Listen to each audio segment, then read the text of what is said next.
Hey friends, welcome back to the channel Shreya teachers diary. तो आज मैं आपको बताऊंगी कि आपका जो बीएड सेकेंड ईयर में आपको असाइनमेंट फाइल्स बनाने होते हैं, तो आप उस फाइल को कैसे बनाओगे, उसका फॉर्मेट आप कैसे बनाओगे, वो मैं आपको बताऊंगी। तो ये जो मैं आपको बता रही हूँ, ये आपको जेपी यूनिवर्सिटी के फाइल का फॉर्मेट है। तो आप इसको बिहार के किसी भी यूनिवर्सिटी में ऐसे ही बना सकते हो। तो ये आपका जो फाइल है, ये है maintenance school laboratories, maintenance school library. जो आप इंटर्नशिप में स्कूल में जाओगे इंटर्नशिप करने, तो उस स्कूल में जब आप अपने ट्रेनिंग पीरियड के दौरान आप सीखोगे कि जो लेबोरेटरीज़ और लाइब्रेरी होती है, तो उसको मेंटेन कैसे करते हैं, तो उसका ही डिटेल आप इसमें फ़िलअप करोगे। तो आप लाइब्रेरी और लेबोरेटरीज़ का डिटेल फ़िलअप करोगे, तो सबसे पहले आप देखो, सबसे पहले आपको इंडेक्स बनाना होता है। तो जो इंडेक्स होता है, उसमें पहले आप अंदर कंटेंट में आप क्या लिख रहे हो, तो उसके सारे हेडिंग आपको यहाँ पर लिखने होते हैं। देखो, सबसे पहले पुस्तकालय लिखना है, उसकी भूमिका लिखना है, उसका इतिहास लिखना है, और भारत में पुस्तकालय के इसकी स्थिति लिखना है। उसके बाद आता है विद्यालय पुस्तकालय का परिचय।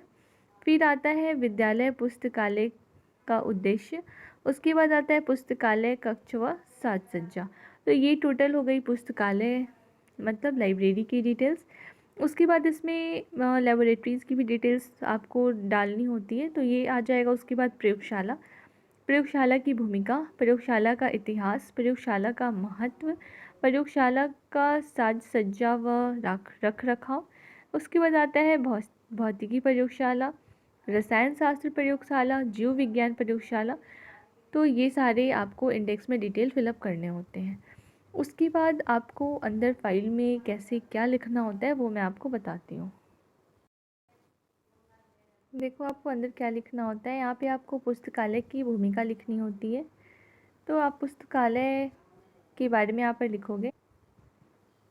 तो यहाँ पर आप लिखोगे, देखो कैसे स्टार्ट करोगे। शिक्षा मूल रूप से मानव के चेतना शक्ति का विचारशील, ज्ञानशील तथा विनम्र बनाता है, जिससे मनुष्य अपने समाज के उत्थान हेतु नवीन आविष्कार तथा नूतन एवं ज्ञानवर्धक विचारों का उत्कृष्ट सृजन करता है, जिससे समाज के साथ साथ देश का विकास होता है। अब प्रश्न यह है कि शिक्षा का स्रोत क्या है। निश्चित रूप से यह शैक्षणिक संस्थान ही होगा, किंतु शैक्षणिक संस्थान का बौद्धिक हृदय कौन है? इसका उत्तर है पुस्तकालय, क्योंकि शिक्षा तथा पुस्तकालय एक दूसरे के पूरक हैं। इसमें अविभाज्य संबंध स्थापित है। जिस प्रकार शिक्षा के बिना शैक्षणिक संस्थान की कल्पना नहीं की जा सकती है, ठीक ऐसे ही पुस्तकालय के बिना शैक्षणिक संस्थान की बुनियाद नहीं रखी जा सकती है। तो ऐसे करके आप इसमें पुस्तकालय के बारे में डिटेल करोगे। उसके बाद आप देखो, इसको अच्छे से डिटेल कर लेना। देन उसके बाद आता है पुस्तकालय का इतिहास, मतलब पुस्तकालय का क्या इतिहास था लाइब्रेरी का, वो यहाँ पर आप लिखोगे। आप लाइब्रेरी का हिस्ट्री लिखोगे यहाँ पर। अगर आप इंग्लिश में आप अगर लिखना चाहते हो, तो आप इसको इंग्लिश में भी लिख सकते हो। आप अगर ऐसे अंडरलाइन करके लिखोगे, तो आपका जो असाइनमेंट फाइल होगा वो ज़्यादा अट्रैक्टिव दिखेगा।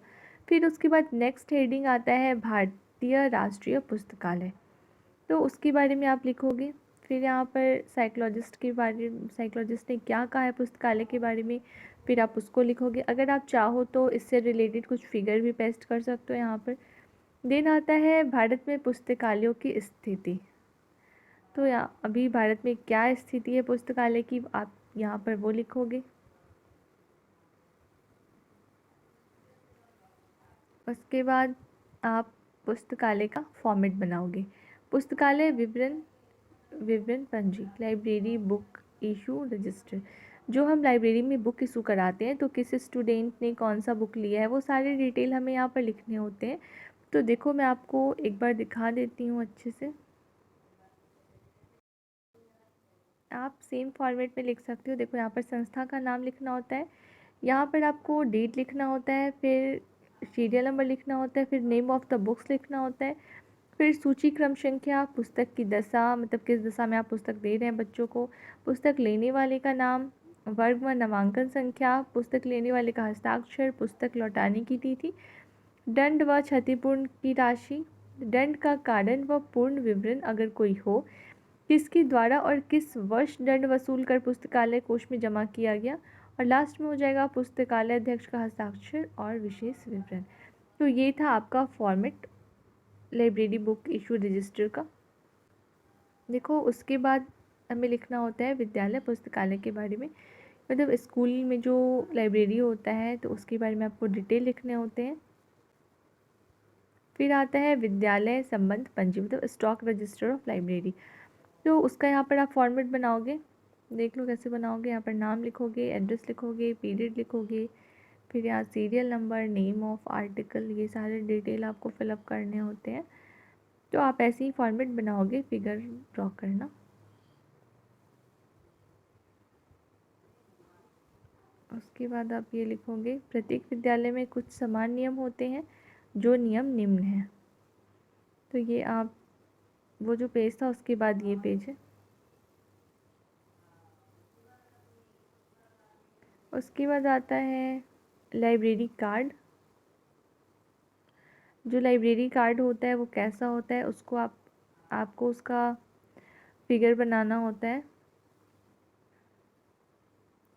तो ये देखो ऐसे बनता है लाइब्रेरी कार्ड।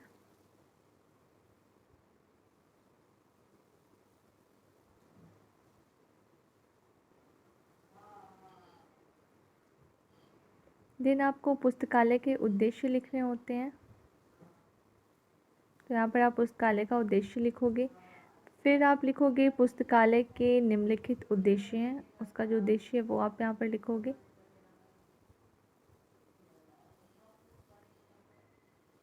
उसके बाद आता है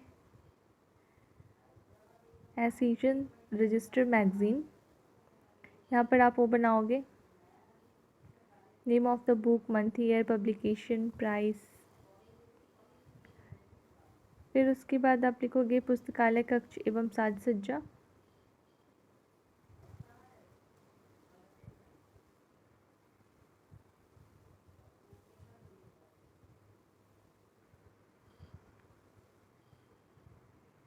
देन उसके बाद आप ये लिखोगे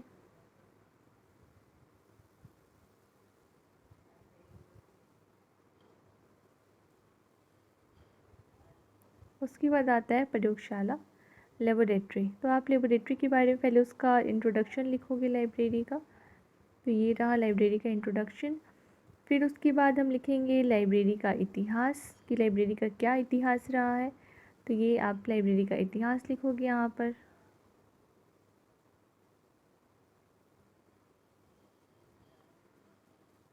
उसके बाद आता है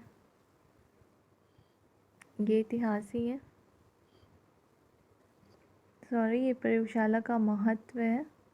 ये हेडिंग आपको मिट गया है, आप यहाँ पर हेडिंग लिख सकते हो प्रयोगशाला का महत्व। तो ये है प्रयोगशाला के महत्व के बारे में, आप इसको लिख लोगे।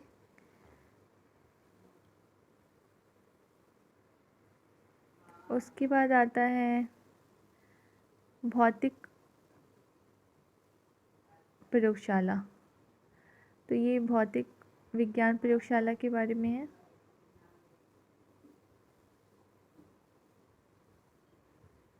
इसका हेडिंग देखो इरेज हो गया है।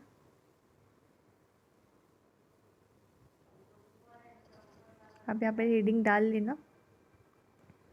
भौतिकी की प्रयोगशाला में निम्न उपकरण होने चाहिए। तो कौन कौन से उपकरण होने चाहिए वो हो जाता है। फिर उसके बाद आता है रसायन शास्त्र की प्रयोगशाला।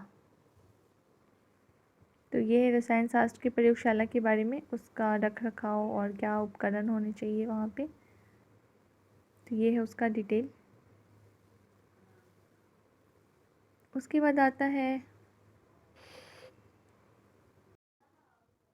Stock register. आप यहाँ पर बनाओगे रसायन शास्त्र का प्रयोगशाला का स्टॉक रजिस्टर। आप ऐसे बनाओगे, उसका फॉर्मेट नेम लिखोगे, एड्रेस लिखोगे, पीरियड लिखोगे, फिर ये सारे डिटेल आप फिल करोगे।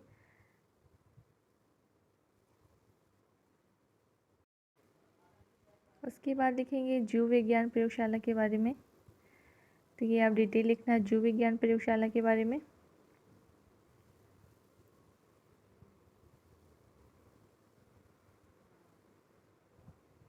तो ये था आपका maintenance of school record library and laboratories. तो ये फ़ाइल आपको अच्छे से समझ में आ गई होगी कि बिहार के सारी यूनिवर्सिटी में आप बना सकते हैं। मैं आपको ये जेपी यूनिवर्सिटी का बताई हूँ। आई होप आपको अच्छे से समझ में आ गया होगा। अगर आपको फिर भी कोई प्रॉब्लम आती है तो आप मुझे कमेंट सेक्शन में कमेंट करके पूछ सकते हो। Thank you guys.